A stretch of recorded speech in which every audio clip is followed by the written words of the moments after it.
ဒီနေ့မှာတော့ကိုဘီတို့တစ်ချိန်က run တွေ tournament တွေမှာ pay rate အများဆုံး damage အထွက်ဆုံး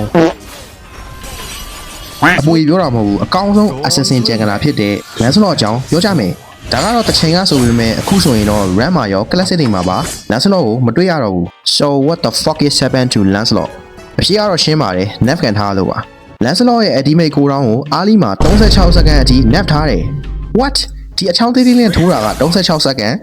နောက်ထပ်အားမရလို့တဲ့ skill 2 cooldown ကိုပါထပ် nerf ထားသေးတယ်တခါလေမတားတဲ့ပွဲနှိမ့်နေတဲ့ပွဲတွေမှာ skill 2 ကို immune ဖို့အတွက်ချန်ပြီးတုံးနေရတာဖြစ်တဲ့အတွက် ultimate ကိုအဓိက damage အဖြစ်အားကိုးရတယ်ကိုရော36စက္ကန့်ဆိုတာအားလီမှာ Lancelot အတွက် lane gang game ပိုင်းတွေ farming ပိုင်းတွေမှာပြဿနာကြီးကြီးပဲဒါပေမဲ့လက် game ရောက်ရင်ကိုရောအလောက်မများတော့ဘူးဆိုတော့အဆင်ပြေသွားပြီ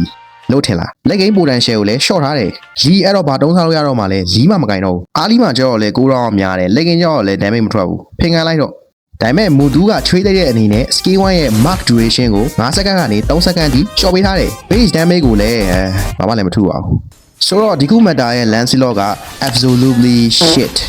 ကိုဘီလဲ Lancelot player တယောက်ပါဒီ update ဖတ်ပြီးကြတဲ့က Lancelot ကိုမကင်ဖြစ်တော့တာအတော့ကြပါပြီနောက် update ဖတ်တွေမှာ Lancelot ကိုနည်းနည်းလေးလောက်ပြန်ပတ်ပေးရင်ပဲအဆင်ပြေပါပြီဒီဗီဒီယိုကဒီလောက်ပါပဲအဆုံးကြည့်ပြီလို့ကျေးဇူးပါနောက်ဗီဒီယိုမှာမြင်တွေ့ပါမယ် bye bye